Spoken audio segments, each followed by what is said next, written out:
So how are you, by the way? You are so busy. So what's going on in your life recently? I mean, I've been on the road a lot. I'm a little tired, but I'm also having fun, and I'm glad to be out on the road. There's a lot of like I was talking to a few people today.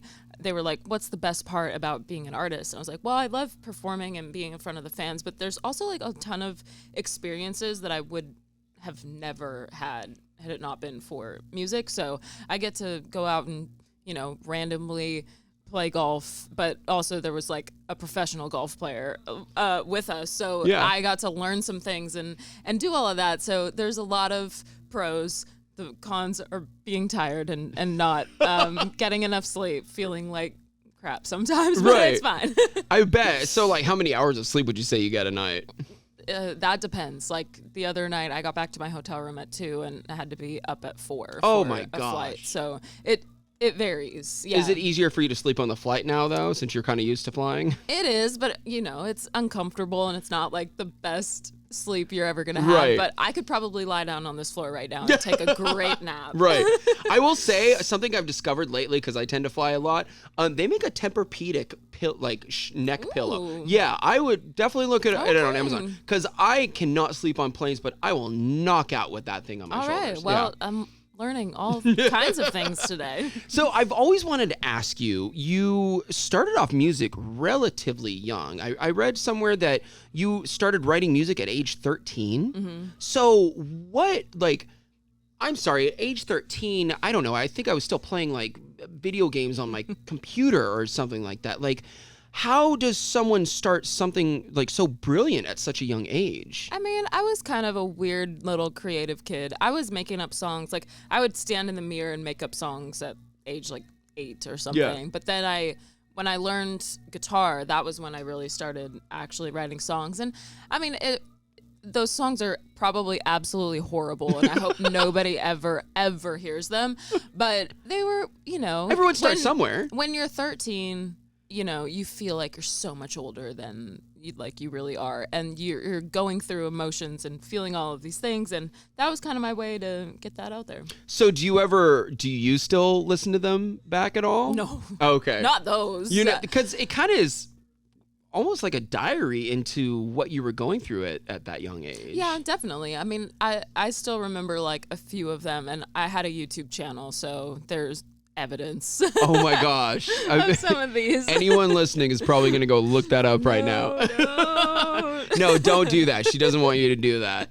So you've been a Grand Ole Opry member actually for a couple years now. Mm-hmm. What was it like when you first got that call saying, you know what, we want to induct you?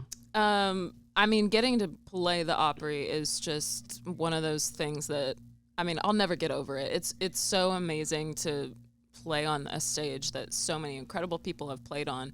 And I just remember stepping into that circle for the first time. And I had actually done a tour of the Grand Ole Opry when I was, I think, 15. Wow. And walked into the circle and was like, man, I hope I get to, actually stand here and do this someday. And the fact that I got to do that, I mean, it's 1 in a million, or maybe even more than that. I don't know how many people have that as one of their goals, but yeah, it's a full circle moment, pun intended. Yeah. Stepping in the circle.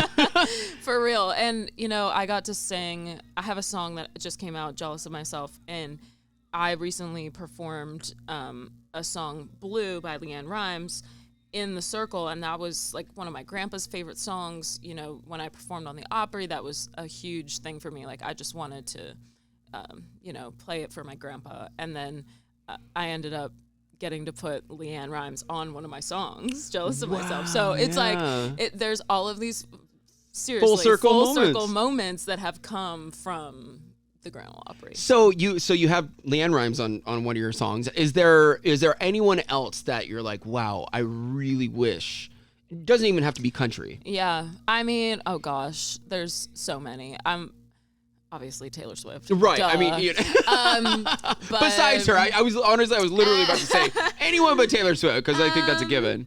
I mean, in the country space, I'm a huge Eric Church fan. I feel like something like super moody and cool would be like amazing with Yeah. him. But I mean, I could go on and list Yeah. like 20 people, but yeah. Yeah. So you are a very busy person, you know, especially at such a young age. And I feel like, and I hate to say it like this, but I feel like, you know, the newer, younger artists work a little bit more than, you know, the well-established, because they don't have to, you know, you do have to put in the time. When that's the case and you're super busy and you're super tired, you know, I kind of like to spotlight how, you know, people like you, a lot of people look up to you, how people like you keep your mental health in check, because your life can be chaotic.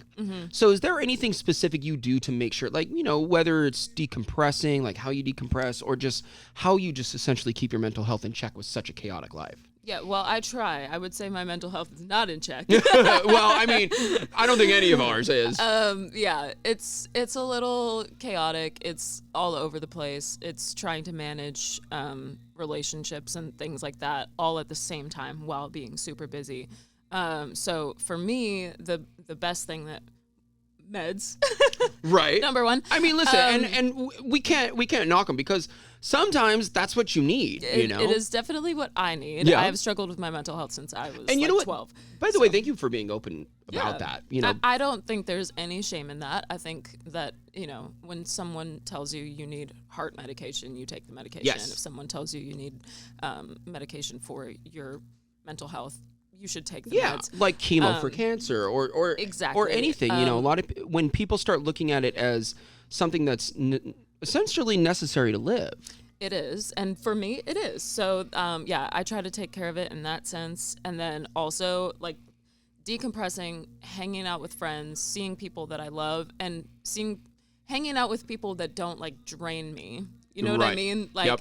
I know those just people. getting together with friends that you can be tired and look like crap on the couch with. That's great for me. And then eating really good food and watching very boring TV shows over and over, like The Office or something like that, that just like, you know what's coming. Yeah. It doesn't take a lot of mental capacity to hang out and just watch that. So that's what I do.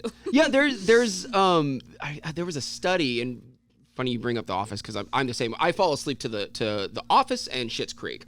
Same. Okay. Yeah, both of those, because it's like, you know, I'll admit I have a bit of anxiety, but I read a study where people that have some sorts of anxiety like to watch something that they know is coming, because they're not worried about, you know, what the next thing is. That really helps me fall asleep too. Like, is just watching something that I know what's coming.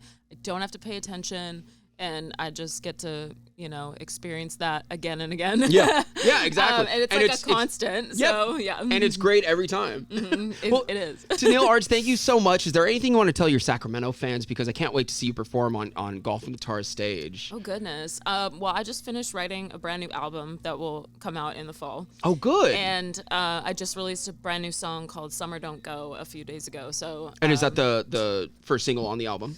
It is one of the tracks that has been released early. Before that one, I released a song called Last Time Last with Maddie and Tay. So we've got a lot of fun stuff coming, that. and lots of new music, all that. So Awesome.